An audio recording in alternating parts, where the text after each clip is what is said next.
और देखिएगा इसमें जितनी भी चीज है अब थोड़ा कॉन्सेप्चुअल है, समझ में आने वाली। अगर नहीं समझ में आती है तो दोबारा पूछ लेना मेरे से, है ना, मैं दोबारा बता दूंगा। Dispersion of light.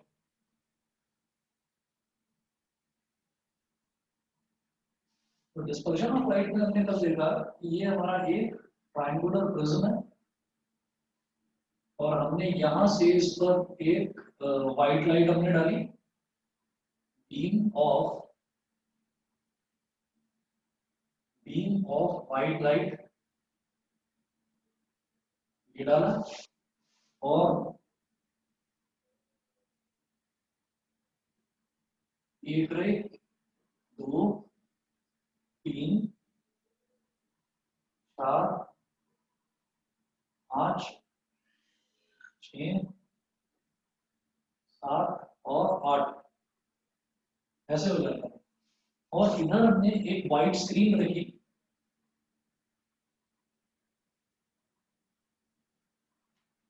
ये एक व्हाइट स्क्रीन है।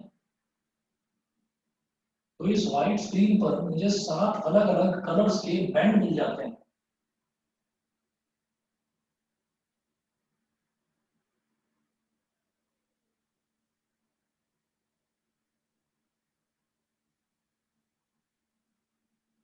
तो ये वाला हो गया रेड, ये वाला हो गया ऑरेंज, ये वाला हो गया येलो, ये वाला ग्रीन, ये वाला ब्लू, ये वाला इंडिगो और ये वाला वायलेट। विद ग्योर, ठीक है। तो इसका सीक्वेंस नीचे से ऊपर तक हम याद रखते हैं, विद ग्योर, VIBGYOR। तो यहाँ पर मैंने कल भी आपको एक्सप्लेन करा था, मैं दोबारा आपको बता रहा हूँ कि यहाँ पर क्या होता है कि जो भी लाइट जो होती है, जिस लाइट की भी स्पीड, जिस लाइट की स्पीड सबसे ज्यादा होती है, जिस लाइट की स्पीड सबसे ज्यादा होती है, तो उसको हम बोलेंगे कि वो सबसे कम डेविएट होगी, लीस्ट डेविएशन होगा उसमें, ठीक है। तो ये यहाँ पर देखिएगा लीस्ट डेविएशन हो रहा है इसका।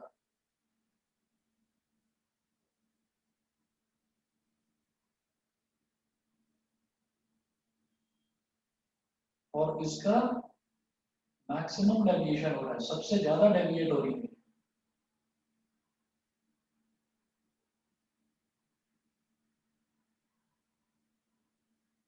लीस्ट डेविएशन और मैक्सिमम डेविएशन। लीस्ट डेविएशन मतलब क्या, कि ये ऐसी आ रही थी तो ऐसी चली गई। मैक्सिमम डेविएशन मतलब ये नीचे की तरफ आ गई, ये जाना चाहिए था इसको ऐसे, लेकिन ये सब नीचे नीचे नीचे, ये डेविएट होती चली गई, ये ज्यादा डेविएट हुई।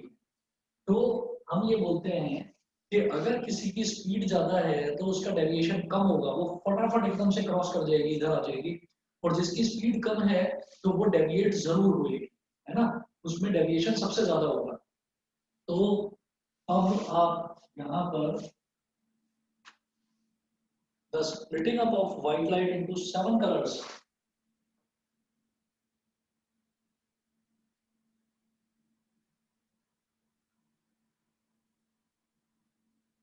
the splitting up of white light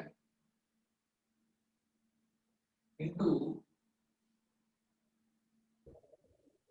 7 colors on passing through a prism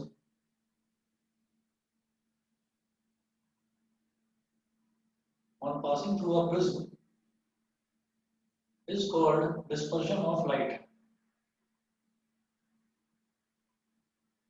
is called dispersion of light। अब क्या होता है कि जरूरी नहीं है कि वो प्रिज्म ही हो, जरूरी नहीं है कि वो प्रिज्म ही हो, वो कोई भी ट्रांसपेरेंट मीडियम हो सकता है।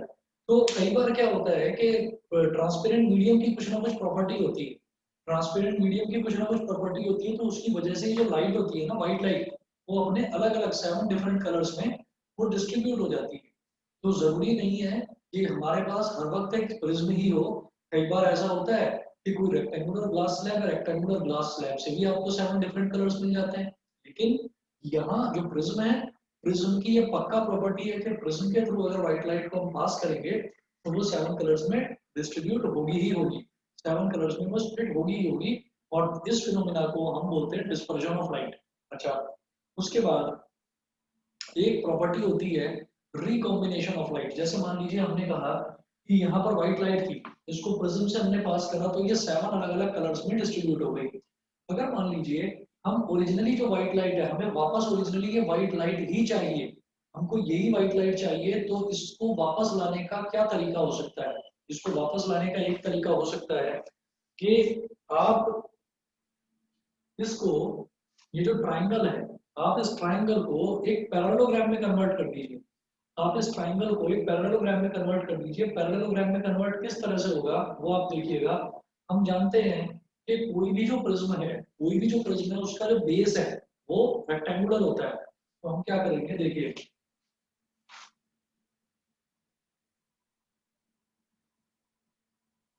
Recombination recombination of spectrum colours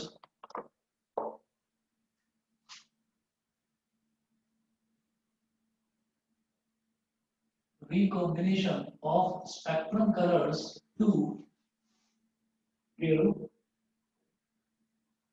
white light. Recombination of spectrum colors to give white light. जैसे मैंने ये प्रिज्म लगा रखा है यहाँ पर, तो मैं एक ना रीअरेंजमेंट करता हूँ कि यहाँ पर एक तो सीधा प्रिज्म लगाएंगे और एक लगा देंगे उल्टा प्रिज्म। कैसे, देखिए किस तरीके से।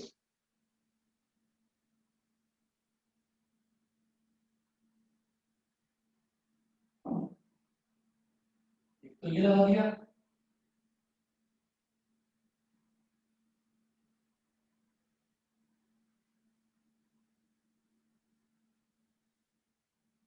ठीक है। तो आप ये देखिएगा कि जैसे ये दो प्रिज्म है, तो इन दो प्रिज्म में मैं क्या देख पा रहा हूँ कि अगर मान लीजिए यहाँ तो हमने इनमें गैप रखा हुआ है, ठीक, तो गैप इसलिए रखा हुआ है कि मैं स्टडी करना चाहता हूँ कि हमारी जो ओरिजिनली लाइट व्हाइट लाइट है, वो ओरिजिनल व्हाइट लाइट मेरे को कैसे मिलती है। तो ये मेरे पास एक प्रिज्म रखा हुआ है। अगर मान लीजिए मैं एक एक प्रिज्म को उल्टा रखकर और ऐसे इसमें बिल्कुल चिपका दूं, इस तरीके से मैं रख दूं, तो आप ये समझ लीजिएगा कि एक पैरेललोग्राम कंप्लीट हो गया। तो क्या होता है कि हमने व्हाइट लाइट यहाँ से इस पर इंसिडेंट करवाई, मतलब इस पर व्हाइट लाइट मैंने डाली। व्हाइट लाइट डालने से क्या होगा, देखिएगा,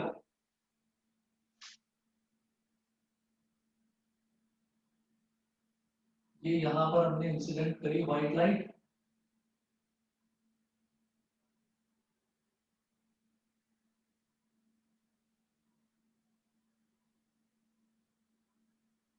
एक, दो, तीन, चार, पाँच, छः, सात और आठ। याद रखना कि बैंड बनते हैं सात, लेकिन आप जो रेस दिखाएंगे, रेस आप 7 दिखाएंगे। ठीक, बैंड बनेंगे 7 लेकिन रेस दिखाएंगे आप 8। तो चेक करो, आप काउंट कर लो इसको, 1 2 3 4 5 6 7 8। ठीक है, तो देयर आर 8 रेस, और इन 8 रेस की हेल्प से बैंड कितने बन गए, 7 बन गए। तो अब यहाँ पर देखिएगा, ये यहाँ से बाहर निकला, तो ये वाला बैंड हो गया रेड, ये वाला बैंड हो गया ऑरेंज, ये ग्रीन, ये ब्लू, इंडिगो, और इधर नीचे violet. V I B G Y O R, VIBGYOR, ये हो गया। तो मेरे को 7 अलग अलग रंग मिल जाएंगे। अब इन 7 अलग अलग रंगों को मैंने क्या करा, मैंने उल्टा काम कर दिया कि मैं 7 अलग रंगों को इंसिडेंट करवा रहा हूँ दूसरे प्रिज्म पर, और वो भी उल्टा रखकर। तो क्या होगा, जब उल्टा रखकर हम इसको इंसिडेंट करवाएंगे, तो ये सारे के सारे इस तरह से जाएंगे।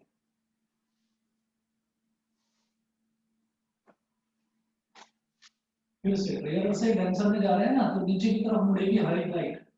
एक, दो, तीन, चार, पाँच, छः, सात और आठ, ये ऐसे ज्वाइन कर जाएगी।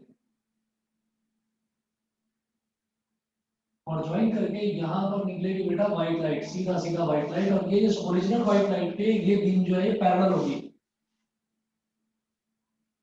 White light.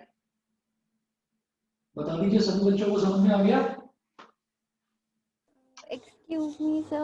हाँ जी बताइए। सर जैसे पहले था कि लाइक जिसकी स्पीड सबसे ज़्यादा है वो सबसे कम डेविएट होगा, तो यहाँ पे क्या है? यहाँ पर भी वही है, फंडा तो यहाँ पर भी वही है कि जिसकी स्पीड सबसे ज्यादा है वो सबसे कम डेविएट होगा। तो आप ये देखिए व्हाइट लाइट की जो ओरिजिनल डायरेक्शन थी वो तो ऊपर ही जाना चाहता था, लेकिन हुआ क्या कि अब इसमें अलग अलग कलर्स में लाइट्स जो है वो स्प्लिट हो गई। ठीक है, ये प्रॉपर्टी होती है, ये प्रिज्म की प्रॉपर्टी होती है। लेकिन प्रिज्म भी तो एक डेंसर मीडियम है ना, तो जब प्रिज्म के अंदर कोई लाइट जाएगी तो वो भी तो नॉर्मल से डेविएट होगी, कहाँ पर, नॉर्मल की तरफ डेविएट होगी। तो अब क्या होगा कि हमने ये बोला कि एक व्हाइट लाइट को मैंने यहाँ पर डाला, ये अपने 7 कलर्स में डिस्ट्रीब्यूट हो गई। वो 7 कलर्स में हम ये देखेंगे कि कौन सी लाइट ऐसी है। देखो जैसे ऐसा होता है कि अगर मैं बोलूँ speed is equal to distance upon time, और जब हम वेव्स की बात करते हैं ना, वेव्स, तो आपको याद होगा कि वेव्स की जब हम स्पीड की बात करते हैं तो वेव स्पीड जो आपने 9th में पढ़ा होगा साउंड वाले चैप्टर में, wave speed is equal to distance, क्या होता है, लेंथ ही तो होती है, तो इस डिस्टेंस को हम बोल देते हैं बेटा wave length, wave length upon time taken. बस बेटा 1 मिनट के लिए मेरी वीडियो पॉज होगी, 1 मिनट रुकिए बस प्लीज। देखिए हम यहाँ पर ये बता रहे थे आपको कि स्पीड का सिंपल फॉर्मूला जो हम जानते हैं वो क्या होता है, डिस्टेंस अपॉन टाइम। लेकिन अगर मैं वेव्स की बात करता हूँ, जैसे लाइट वेव्स हो गई, जैसे लाइट हो गई, तो लाइट भी अलग अलग वेव्स से मिलकर बनती है, तो लाइट वेव्स हो गई। या अगर मान लीजिए हम साउंड की बात करें तो साउंड वेव्स हो गई, तो लाइट वेव्स हो गई या साउंड वेव्स हो गई, उस केस में डिस्टेंस होता है कि वेव की लंबाई कितनी है, वेव लेंथ कितनी है, wavelength upon time taken.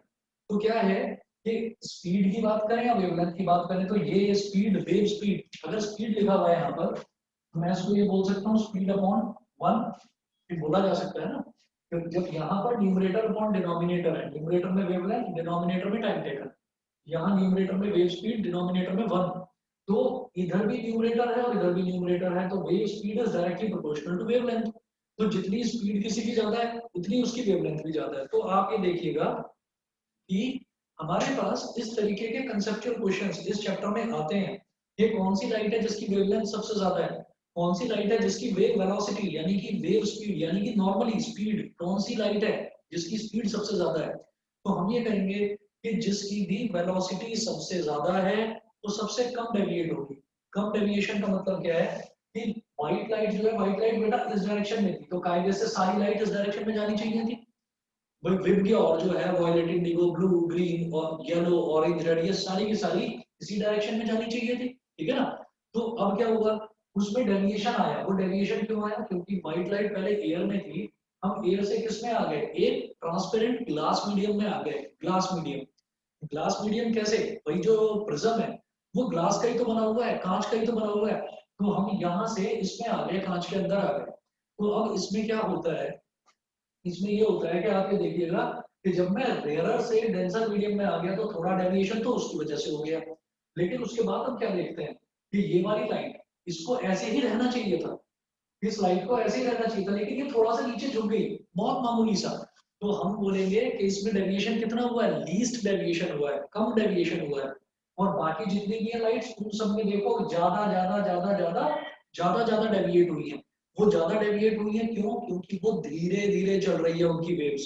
Waves आपने पढ़ा था ना लास्ट टाइम, 9th क्लास में आपने पढ़ा होगा लॉन्गिट्यूडनल वेव्स और ट्रांसवर्स वेव्स। तो वो जो वेव्स हैं वो ऐसे ऐसे ऐसे ऐसे चल रही है, एक वेव तो एकदम स्ट्रेट जा रही है, एक थोड़ा धीरे धीरे धीरे धीरे चल रही है। तो जो धीरे धीरे चल रही है एटमॉस्फेयर उसमें डेविएशन लाएगा ही लाएगा, एटमॉस्फेयर उन पर प्रेशर लगाएगा ही लगाएगा। समझ गए मेरी बात, जिनकी वेलोसिटी ज्यादा उनका डेविएशन कम, जिनकी वेलोसिटी कम उनका डेविएशन ज्यादा। सभी को क्लियर है? Yes sir. हाँ जी सर। लक्ष्य क्लियर है, दोनों लक्ष्य बताओ क्लियर है? Yes sir. अनमोल, अनुभव, अर्पिता बताइए। Yes sir. Yes Yes, sir. sir. ठीक है जी। Yes, नव्या, sir. नव्या क्लियर है?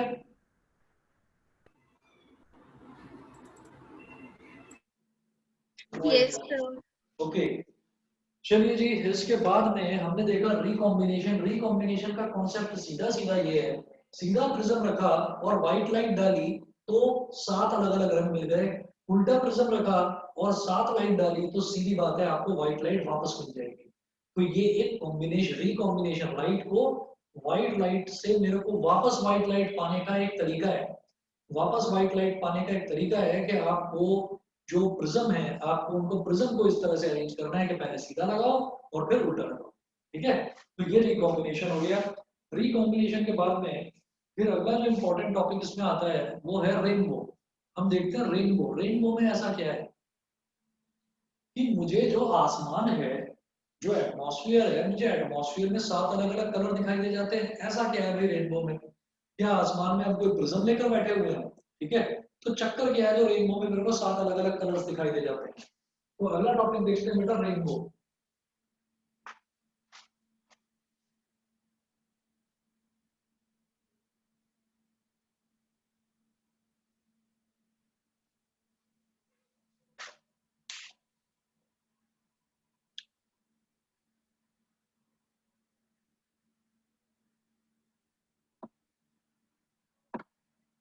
ये डिस्पर्जन वाला टॉपिक क्लियर है? राधा और भानवी दोनों बताइए।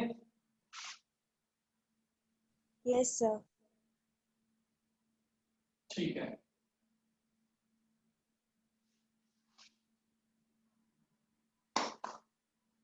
तो देखिएगा अब नेक्स्ट टॉपिक है रेनबो। रेनबो पर बहुत फ्रीक्वेंटली क्वेश्चन पूछा जाता है बोर्ड्स में। Rainbow,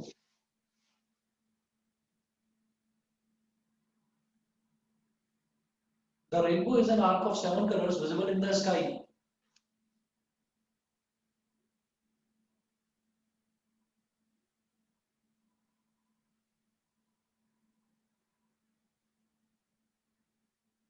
Is an arc of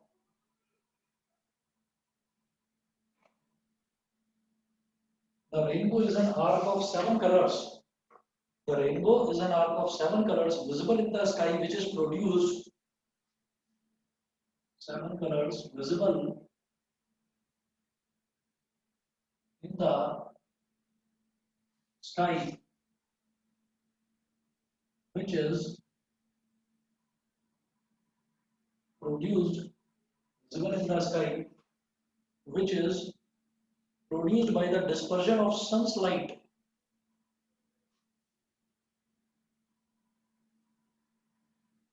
Produced by the dispersion of sun's light,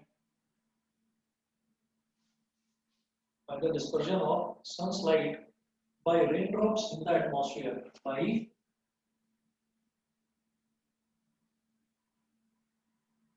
raindrops in the atmosphere, by raindrops in the atmosphere.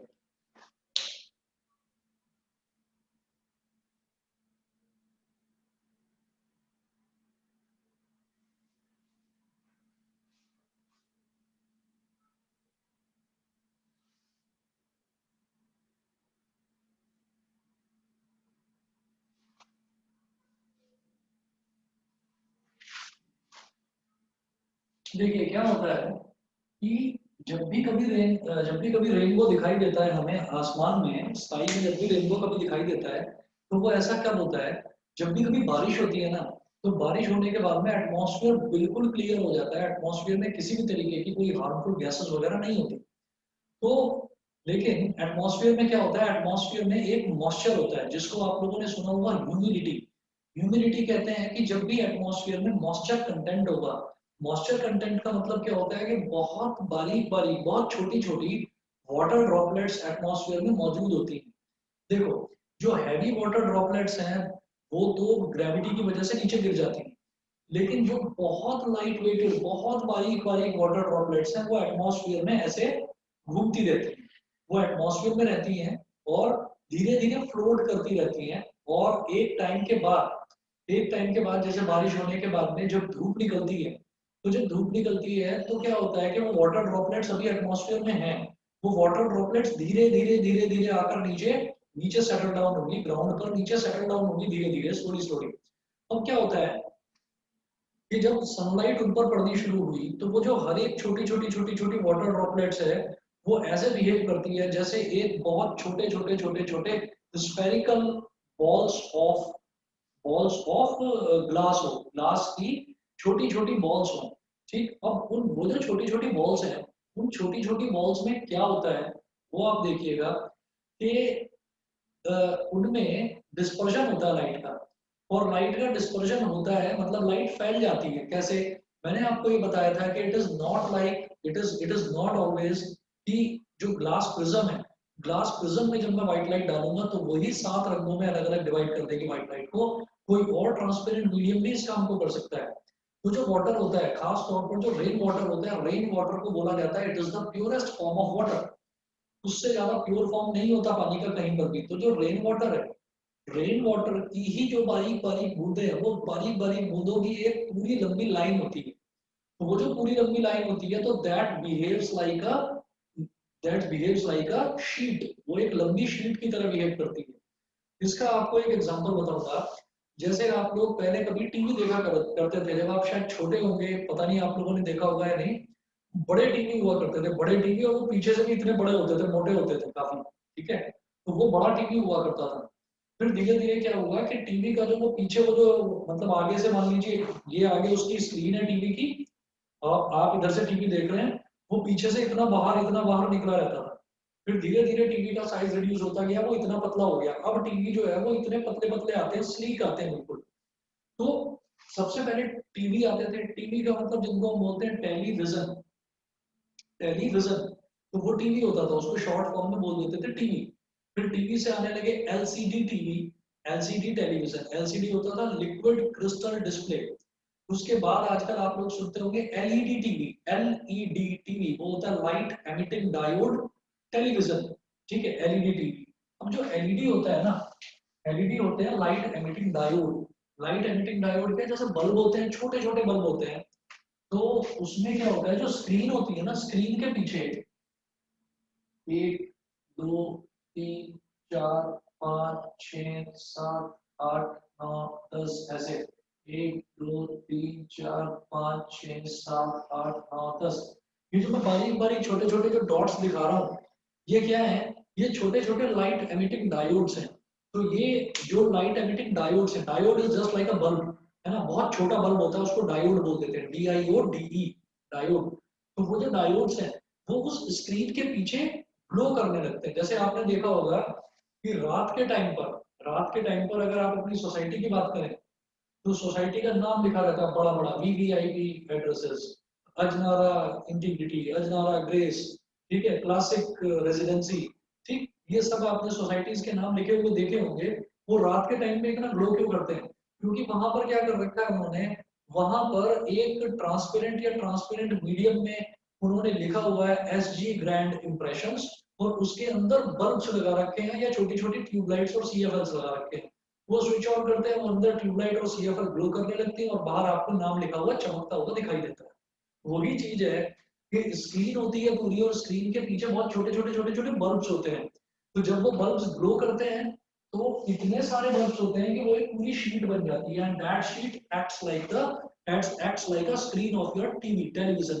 ठीक है, तो जैसे ये फंडा होता है, ऐसे ही इतनी ही छोटी छोटी छोटी छोटी छोटी छोटी पानी की ड्रॉपलेट्स होती हैं, पानी की बूंदें होती हैं। और हर पानी की बूंद जो है वो प्योरेस्ट फॉर्म ऑफ वाटर होती है, मतलब उसमें डस्ट नहीं होता बिल्कुल भी। क्योंकि बरसात हो चुकी है तो जितने भी डस्ट पार्टिकल्स है वो नीचे सेटल डाउन हो चुके हैं। आप कभी बरसात के बाद अपनी बैल्कनी में खड़े होकर या अपने घर से बाहर आप निकलिए, और घर से बाहर निकलकर ग्राउंड में आप घूमिए, और ग्राउंड से आप देखिएगा तो आपको पूरा एटमॉस्फेयर, पूरे पेड़ पौधे, दूर दूर तक आपको सब कुछ क्लियर ही क्लियर दिखाई देता है, क्लीन होता है सब कुछ। रीजन क्या है कि जितने भी dust particles gaseous particles, unwanted particles atmosphere में थे, they all got settled down by the rainfall. तो अब क्या है, अब मेरे पास बिल्कुल क्रिस्टल क्लियर पानी की बहुत बारीक बारीक बूंदें हैं, और हर एक बूंद में जो लाइट है उसका डिस्पर्जन हो रहा है, और बहुत सारी बूंदें हैं तो बहुत बड़ा मेरे को एक इंद्रधनुष जिसको हम रेनबो बोलते हैं वो दिखाई देता है। ठीक है, डिस्पर्जन का मतलब ही क्या होता है कि व्हाइट लाइट का स्प्लिट हो जाना अपने 7 डिफरेंट कलर्स में। ठीक है, तो व्हाइट लाइट का स्प्लिट हो जाना, white light purest form of white light क्या हो सकती है, सनलाइट। सनलाइट से ज्यादा प्योर व्हाइट लाइट नहीं मिल सकती आपको कहीं पर भी। ठीक, आप कितनी भी ट्यूबलाइट ले लीजिए, आप कितनी भी कोई कैंडल बना लीजिए, इस तरीके की कोई एलईडी ले लीजिए, लेकिन जो प्योरेस्ट फॉर्म है व्हाइट लाइट की वो है सनलाइट।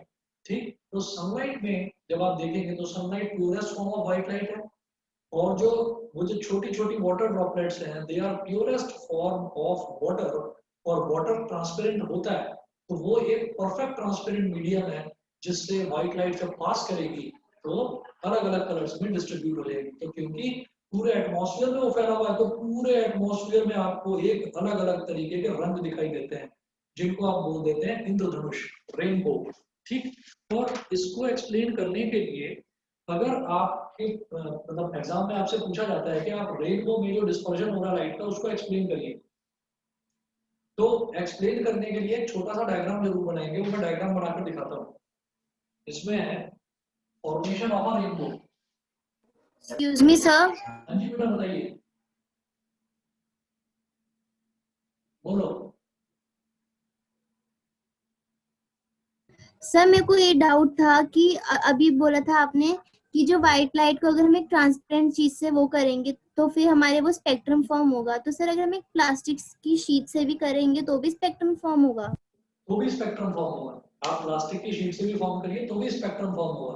अरे एक्चुअल में क्या है ना कि अब बच्चे जो है वो मोबाइल फोन्स वगैरह में और बाकी सारे गेम्स वगैरह में इधर उधर लगे रहते हैं, तो उनको इस चीज का कोई मतलब ही नहीं होता कि मैं जरा रेनबो भी देखना चाहता हूँ। नहीं तो रेनबो तो देखा जा सकता है।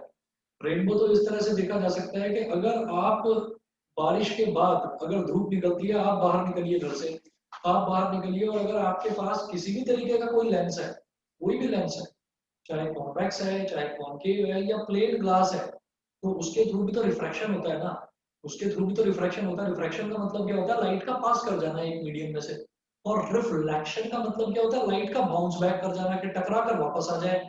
तो मिरर से तो होता है रिफ्लेक्शन और लेंस से होता है रिफ्रैक्शन। तो अगर आप कोई भी ग्लास लेकर निकलेंगे बाहर, चाहे वो लेंस की फॉर्म में हो, कॉन्केव लेंस हो, कॉन्वेक्स लेंस हो, तो भी आप देख सकते हैं कि आपको मतलब ये दिखाई दे जाएगा आपको रेनबो बनता हुआ। और बताता हूँ आपको, और एक अच्छा एग्जांपल बताता हूँ कि कभी कभी जब धूप निकली हुई हो तो आप एक काम करिएगा, आप एक ग्लास लेना, उसमें पानी लेना, साफ पानी होना चाहिए, वो साफ पानी लेना और सूरज की तरफ देखते हुए पानी को ऐसे ऐसे धीरे धीरे धीरे धीरे डालना। तो जब पानी ऐसे गिरेगा ना, उस पानी के थ्रू आप सूरज की रोशनी को देखने की कोशिश करना, आपको अलग अलग रंग दिखाई देंगे। और थोड़ी देर में आप क्या करोगे, वो आप डायरेक्टली बहुत देर तक सनलाइट को, आप सन को डायरेक्टली नहीं देख सकते हो, तो जब आप थोड़ी देर तक देखेंगे ना तो आपकी आंखों में थोड़ा धुंधलापन आ जाएगा, तो फिर आप आंखों को बंद करो। तो मैं ये चीज बता रहा हूँ कि जो वाटर है, जब वाटर को आप धीरे धीरे ऐसे करके, आपने किसी वाटर में लिया और आप ऐसे ऐसे गिरा रहे हो और इधर से सनलाइट आ रही है, तो आप उसको ऐसे गिरा के और वाटर के थ्रू सनलाइट को देखने की कोशिश करो, तो आप देखिएगा कि आपको अलग अलग कलर्स दिखाई देंगे। और एग्जाम्पल बताता हूँ, कभी आप लोग अगर इंडिया गेट घूमने गए हो, तो इंडिया गेट पर छोटे छोटे ना एक छोटे छोटे वो मिलते हैं जिसको वो फूंक मारते हैं, उसमें तो बबल्स निकलते हैं और हवा में उड़ते हैं वो बबल्स, देखा किसी ने? इसने देखा है ना? तो अभी तो वो लॉकडाउन की वजह से बंद है, लेकिन पहले लोग जाया करते थे, कभी बच्चे चले जाते थे पेरेंट्स के साथ घूमने, तो वहाँ इंडिया गेट पर वो छोटे छोटा सा वो एक डिब्बी होती है, उस डिब्बी के अंदर उसको डुबाते हैं और डुबाने के बाद ऐसे फूंक मारते हैं तो बबल्स निकलते हैं। उन बबल्स को कभी आप सनलाइट में आप उन बबल्स को कभी ऐसे ही उड़ाकर देखिए, तो आपको उन बबल्स का सबका अलग अलग रंग दिखाई देगा, कहीं ब्लू दिखाई देगा, कहीं येलो, कहीं ग्रीन, कहीं रेड, ऐसा आपको दिखाई देगा। ठीक है, तो वो जो छोटे छोटे बबल्स हैं वो भी क्या काम कर रहे हैं, वो छोटे छोटे बबल्स भी एक तरह से एक ऐसे मीडियम का काम कर रहे हैं, ट्रांसपेरेंट मीडियम का, जिसके थ्रू डिस्पर्शन हो रहा है लाइट का, क्योंकि सनलाइट व्हाइट लाइट है। अच्छा हाँ, आप उसको अगर अपने घर में देखोगे ट्यूबलाइट के सामने देखोगे तो भी आपको थोड़ा बहुत दिखाई दे सकता है, ठीक है। पर perfect form of white light है तो सनलाइट होती है, तो सनलाइट में ज्यादा अच्छे से दिखाई देता है। बताइए जी, क्लियर है सभी को? Yes sir. सर मुझे एक और डाउट पूछना था। हाँ जी बताइए। सर जैसे कि आपने बोला कि हमने अगर कोई किसी ग्लास से सनलाइट को पास करवाया तो हमें वो दिखेगा, तो सर जो हमारे लेंसेज होते हैं फिर स्पेक्टिकल्स होते हैं, तो उनसे अगर जब जाती है सनलाइट तब क्यों नहीं बनता फिर? तो सर मतलब जो लोग स्पेक्स पहनते हैं उनमें क्या रेनबो फॉल होती है? मैं आपको बताता हूँ, उसमें क्या है कि जब भी कभी हम स्पेक्स, जो भी बच्चे स्पेक्स पहनते हैं ना, तो उसमें क्या है कि कभी भी कोई भी स्पेक्स पहनने वाला वो डायरेक्ट आसमान में देखेगा नहीं, और अगर देखेगा तो एक ना गैप चाहिए, एक गैप चाहिए लाइट को डिस्पर्स होने के लिए। फॉर एग्जांपल आप ये सोचिएगा कि मैंने आपसे ये कहा कि ये है एक प्रिज्म, और एक प्रिज्म मैंने चिपका के रख दिया बिल्कुल इसके साथ में। मैंने अभी आपको एग्जांपल दिया था कि दो प्रिज्म है हमारे पास, एक प्रिज्म ये और एक प्रिज्म ये। तो अगर मैंने इसको बिल्कुल चिपका कर रख दिया ना, तो देखिए यहाँ से भी व्हाइट लाइट निकलेगी, और अंदर क्या कहानी हो रही है मुझे नहीं पता, लेकिन यहाँ से भी मुझे व्हाइट लाइट निकलती हुई नजर आई। समझ गए? अंदर डिस्पर्जन हो रहा है, रिफ्रैक्शन हो रहा है, मैं उस चीज को छोड़ देता हूँ, मैं वो अंदर का स्टडी नहीं कर रहा, ठीक। लेकिन अगर मैं इसमें गैप रखूंगा तो मुझे जो बीच का बैंड है, उस बीच के बैंड में मुझे स्पेक्ट्रम दिखाई देगा, मुझे अलग अलग कलर्स दिखाई देंगे। तो वही चीज है, ये स्पेक्ट्स जो होते हैं, जो चश्मा होता है, चश्मा आप बिल्कुल अपनी आंख से चिपका कर आप बिल्कुल यहाँ पर पहनते हैं, तो आपकी आई में और जो चश्मे का जो स्पेक्ट्स का जो लेंस है उसमें गैप नहीं होता। तो जब गैप नहीं होता तो what you supposed to see, you are able to see that thing only। आप क्या देखना चाहते हो? आप सामने जो दुनिया है आप उसको देखना चाहते हो, जैसी वो दुनिया है वैसा ही देखना चाहते हो, तो आपको दुनिया वैसी ही दिखाई देती है। क्यों? क्योंकि गैप नहीं है। मतलब दुनिया में, दुनिया मतलब एटमॉस्फेयर में, एटमॉस्फेयर में क्या है, एटमॉस्फेयर में व्हाइट लाइट है। तो आपको इस, ये जो दो मैंने प्रिज्म को जोड़ दिया ना, तो प्रिज्म ट्रांसपेरेंट है, तो they are also behaving like a lens. तो उन लेंस के थ्रू आपको इधर से व्हाइट लाइट आती हुई दिखाई दी, तो इधर से भी व्हाइट लाइट जाती हुई दिखाई देगी। लेकिन अगर बीच में गैप होगा, स्पेक्स निकालिए और स्पेक्स को थोड़ा दूर करके और सनलाइट की तरफ देखिए और थोड़ा थोड़ा उनको हिलाकर उसका फोकस एडजस्ट करके देखिए ऐसा, तो आपको वहां पर भी अलग अलग कलर्स दिखाई देंगे। हाँ, स्पेक्स साफ होने चाहिए। ये नहीं, कई बच्चों को आदत होती है ना कि स्पेक्स उतारे और बड़े स्टाइल में ऐसे सर के ऊपर रख लेते हैं, बालों में पता चला तेल लगा रखा है, वो तेल ही उसके अंदर चिपक गया। तो स्पेक्स साफ होने चाहिए, ठीक, वो क्लीन हो स्पेक्स, और स्पेक्स के थ्रू आप ऐसे ऐसे करके देखिए तो आपको रेनबो दिखाई देगा। थोड़ा थोड़ा, मतलब रेनबो एग्जैक्टली तो नहीं, पर थोड़े थोड़े कलर्स आपको दिखाई देंगे, ठीक है। वो एग्जैक्ट रेनबो क्यों नहीं दिखाई देगा? क्योंकि उसके लिए एटमॉस्फेयर का बिल्कुल क्लीन होना जरूरी है, which is always possible just after a rainfall. Rainfall के बाद ही सर एटमॉस्फेयर क्लीन होता है। बताइए। सर कभी कभार स्केल से जब लाइट पास करते हैं तब भी तो दिख जाता है, रेनबो कलर दिखाई दिख दे जाता जाता है। है। Yes, sir. मैं वही बोल रहा हूँ कि यही अभी उसने, काम्या ने यही पूछा कि जो हमारे पास जो प्लास्टिक का कोई ट्रांसपेरेंट मीडियम है उसके थ्रू देखेंगे तो भी हमको कई बार दिखाई दे सकता है क्या? तो हाँ, दिखाई देता है, कई बार दिखाई देता है। बस वो एंगल होना चाहिए लाइट का, आप लाइट के सामने ऐसे डालें, उसको थोड़ा बहुत एडजस्ट करके देखें, दिखाई देता है। ठीक है बेटा, चले आगे फिर। यस हाँ जी सर। सर। Yes sir. चलिए, दीपांशी क्लियर है? Yes sir. ठीक है, अब देखिएगा,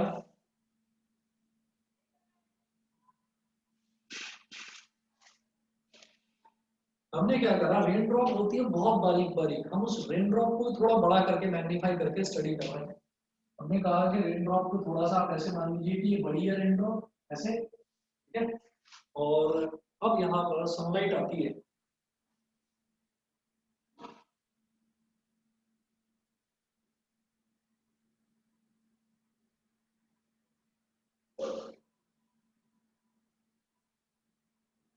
ये सनलाइट है, सन है ये, और सन से इस पर लाइट आती है।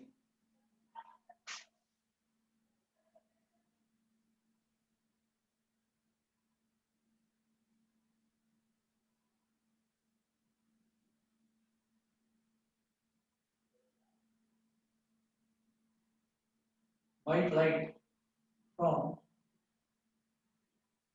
सन, सन से व्हाइट लाइट आती है, ऐसे ड्रॉप करती है, यहाँ पर स्ट्राइक करती है इधर। और ये क्या है? ये बेटा रेन ड्रॉप। तो रेन ड्रॉप बहुत छोटी होती है, रेन ड्रॉप बहुत छोटी होती है, हम उसको स्टडी करने के लिए थोड़ा बड़ा बनाकर दिखा रहे हैं ताकि आपको दिखाई दे जाए क्लियरली। ठीक है, अब देखिएगा, जब मैं रेन ड्रॉप की बात कर रहा हूँ तो रेन ड्रॉप एक ट्रांसपेरेंट मीडियम है। उस ट्रांसपेरेंट मीडियम में क्या होगा कि यहाँ पर आते ही ये एटमॉस्फेयर था, यानी कि एयर था, रेयर मीडियम था। ये वाटर है, पानी की है ना रेन ड्रॉप बनी हुई, पानी की है ना, तो ये वाटर है। वाटर के अंदर जब इसको डालेंगे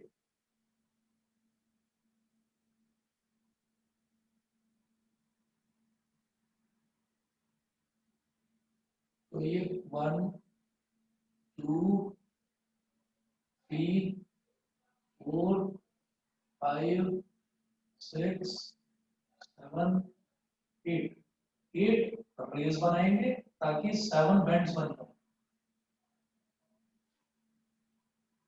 और जब ये ऐसे टकराएंगे, टकराने के बाद ये ऐसे रिफ्लेक्ट हो जाएंगे, ऐसे 1 2 3 4 5 6 7 और 8। ठीक है, और इस तरीके से मुझे यहाँ पर इधर मेरी आई है,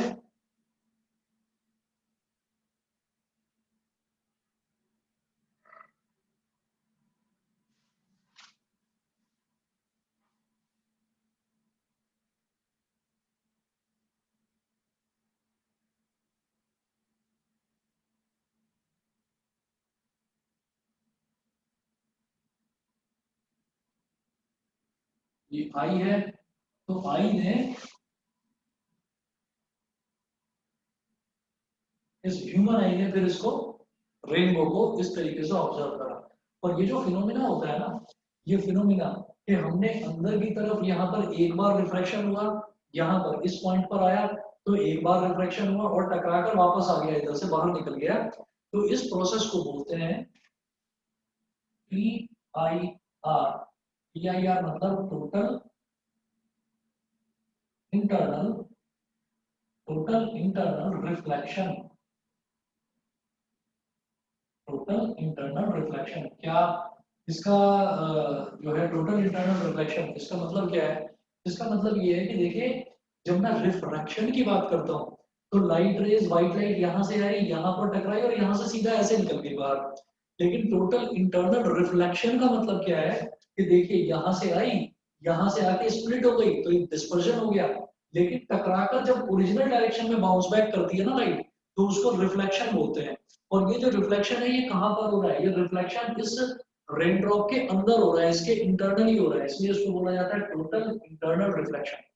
बताइए सभी को क्लियर है इतना? Yes sir. वर्षिका क्लियर है? Yes, sir. सर हाँ जी बेटा बताइए। पूछना हाँ, सर हाँ। मुझे डाउट था कि यहाँ पे जो हमारा जैसे कि एटमॉस्फेयर में बहुत सारे ड्रॉपलेट्स, वाटर ड्रॉपलेट्स होते हैं, ठीक है, हाँ। तो जैसे कि जो उस अगर हम उसको एक प्रिज्म से पास करवाएंगे तो मतलब एक रेनबो बनेगा 7 कलर्स का। लेकिन बिल्कुल सर बिल्कुल। बहुत सारे ड्रॉपलेट्स होते हैं तो सनलाइट जब सबसे पास करती है तो बहुत सारे बनने चाहिए उस हिसाब से, लेकिन बनते वही मैं तो बता रहा एक हूँ, वही मैं बता रहा हूँ, अगर एक बहुत छोटी सी रेन ड्रॉप की बात कर रहे हैं ना, तो जो रेनबो बनेगा ना वो बहुत छोटा सा बनेगा, जिसको मैं अपनी आंखों से देख भी नहीं सकता।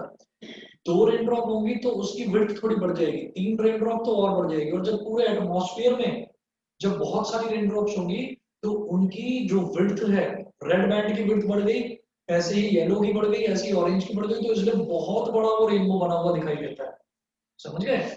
मैं ये कह रहा हूँ कि जैसे हमने कहा कि अगर मान लीजिए कभी भी आप में से कोई भी बच्चा आगे फ्यूचर में कभी इलेक्ट्रॉनिक्स पढ़ने की कोशिश कर, इलेक्ट्रॉनिक्स पढ़ते हैं आप में से कोई भी, या आप कभी किसी इलेक्ट्रॉनिक्स शॉप में जाएं जहां पर टीवी वगैरह ये रिपेयर होते हो, तो वहां पर आपको देखेंगे कि फ्रंट में से तो एक वो जो ट्रांसपेरेंट शीट है जो कि आपको ब्लैक कलर की दिखाई देती है टीवी की, वो रिमूव कर दी जाती है और अंदर बहुत बारीक बारीक छोटे छोटे बल्ब्स होते हैं। ठीक, तो वो जो छोटे छोटे बल्ब्स होते हैं, वो छोटे छोटे बल्ब्स एक तरह से क्या है, वो छोटे छोटे बल्ब्स एक तरह से क्या, वो यही तो है जैसे रेन ड्रॉप्स हैं। तो रेन ड्रॉप एक होगी तो एक छोटा सा रेनबो बनेगा मामूली सा, 2 होगी तो उसमें जो उसका स्पेक्ट्रम है उसकी विड्थ बढ़ जाएगी, 3 तो और बढ़ जाएगी, 4 तो और बढ़ जाएगी। और जब पूरे एटमॉस्फेयर में रेन ड्रॉप्स फैली हुई हैं तो आप ये देखिएगा कि बहुत बड़ा इंद्रधनुष आपको दिखाई देता है। आपको ऐसा थोड़ी दिखाई देता है कि इस तरीके से गोल घूम रहा है, ऐसा तो आपको दिखाई नहीं देता। ऐसा आप कहाँ पर देख सकते हैं? जो पहाड़ी इलाके होते हैं ना, जो माउंटेनियस रीजन्स होते हैं, वहां पर तो आप देख सकते हैं। क्यों? क्योंकि वहां पर एटमॉस्फेयर इतना क्लीन होता है और दूर दूर तक कोई ऑब्स्ट्रक्शन नहीं होता।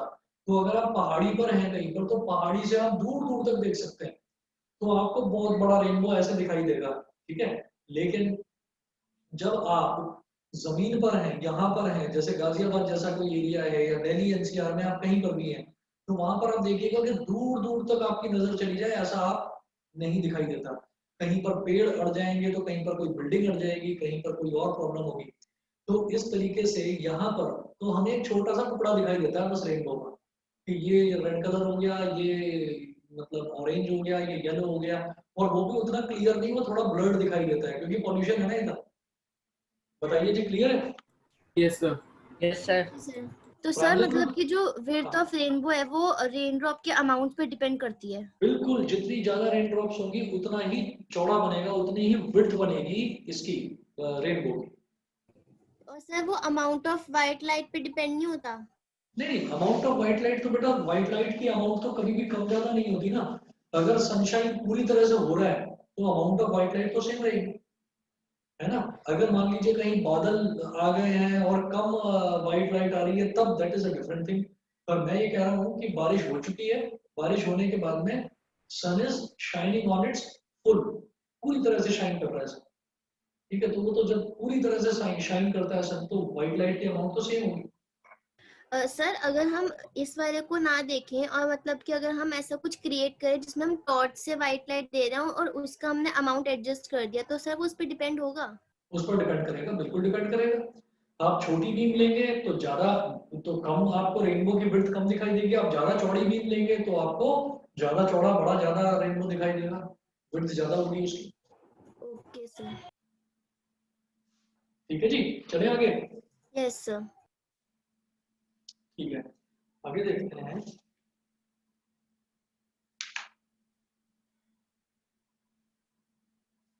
अगला टॉपिक है हमारा एटमॉस्फेरिक रिफ्रैक्शन। एटमॉस्फेरिक रिफ्रैक्शन ये बता रहा हूं।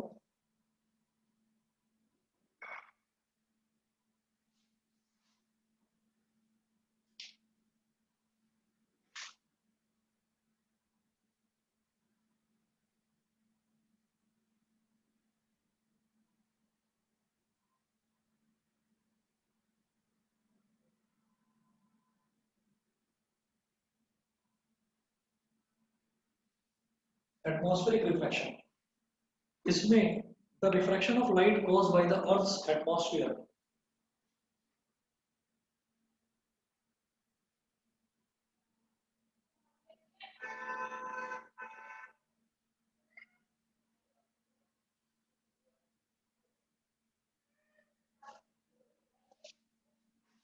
The refraction of light caused by the Earth's atmosphere, caused by the Earth's atmosphere, caused by the Earth's atmosphere, having air layers of varying optical densities, having air layers of varying optical densities,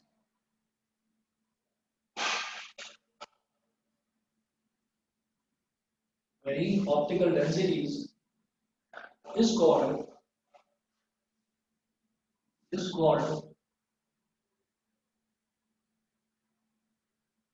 atmospheric refraction.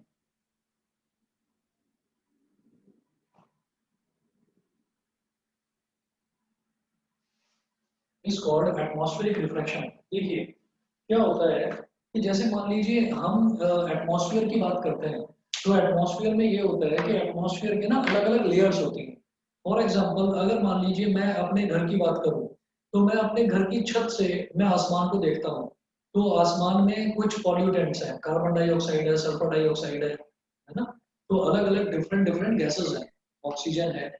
तो वहां पर optical density का मतलब क्या होता है कि कितना डेंस है एटमॉस्फेयर, मतलब कितना घना है, कितना घना है, कितनी ज्यादा गैसेस है। हम थोड़ा सा ऊपर जाएंगे तो गैसेस थोड़ी कम हो जाएगी, तो वो रेयरर मीडियम बन जाएगा क्योंकि वहां पर गैसेस कम हो गई।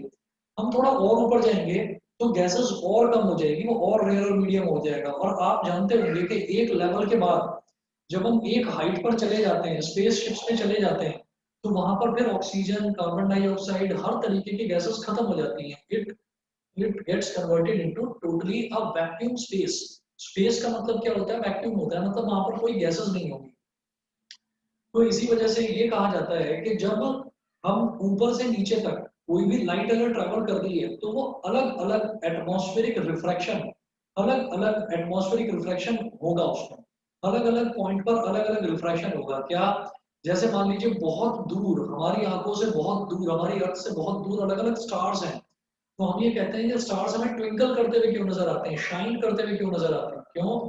क्योंकि जो स्टार्स हैं, स्टार्स से जो लाइट आती है वो पहले अर्थ की एक लेयर से क्रॉस करके आई, तो वहां पर जो था वो रेयर मीडियम था।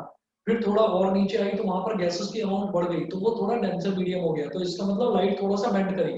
फिर थोड़ा सा और डेंसर मीडियम में आई तो लाइट थोड़ा सा और बेंड करी, जो स्टार्स से लाइट आ रही है। फिर और नीचे आई तो और नीचे आया तो देखा कि वहां पर गैसेस थोड़ी सी कम है ना, तो फिर से वो दूसरी तरफ को बेंड कर गई। तो होता क्या है कि अलग अलग लेयर्स जो है ना एटमॉस्फेयर में, मेरी आंखों तक जब रोशनी आती है स्टार्स की, तो वो अलग अलग अलग अलग लेवल पर अलग अलग मीडियम्स होते हैं, और वो अलग अलग लेवल पर रिफ्रैक्ट होती हुई मेरी आंखों तक आती है। तो इस वजह से लाइट कभी इधर कभी इधर कभी इधर कभी इधर मूव करती रहती है। तो वो रिफ्रैक्टेड रेज हैं जो स्टार्स से निकलती है। तो इस वजह से मैं जब सनलाइट, किसी भी स्टार लाइट को देखता हूँ ना, तो star lights appear to twinkle in the sky. समझ गए? इस वजह से उनको, हमको उनका जो कलर है, मतलब जो उनकी जो शाइनिंग है वो ट्विंकल करती हुई, कि कभी मतलब तेज दिखाई देता है, कि कभी तेज वो चमक रहा है, कभी थोड़ा धीमा चमक रहा है। तो तेज चमकने का मतलब ये है कि डेविएशन ज्यादा हुआ है, और धीमा चमकने का मतलब ये है कि डेविएशन हुआ ही नहीं है। ठीक है? तो अलग अलग लेवल पर अलग अलग रिफ्रैक्शन होता है, और इस प्रोसेस को हम बोलते हैं एटमॉस्फेरिक रिफ्रैक्शन। एटमॉस्फेरिक रिफ्रैक्शन के 4-5 एग्जांपल्स हैं, जो कि सीधा सीधा यही पूछा जाता है कि why stars appear to be closer than they are actually. ठीक है? कि वो ज्यादा नजदीक क्यों लगते हैं जबकि वो होते ज्यादा दूर है। ठीक है? जो स्टार्स हैं वो ट्विंकल क्यों करते हैं? जो सन है वो सनराइज और सनसेट के टाइम पर रेड क्यों दिखाई देता है? तो ये बहुत सारे क्वेश्चंस हैं जो कंसेप्चुअल क्वेश्चंस एग्जाम में पूछे जाते हैं। इनको नेक्स्ट क्लास में डिस्कस करेंगे। आज के लिए बेटा इतना ही करते हैं। ठीक है? Thank you sir. चलिए जी, okay okay. Excuse me sir. हाँ जी बोलिए। सर आप कल कंस्ट्रक्शंस के डाउट लेंगे?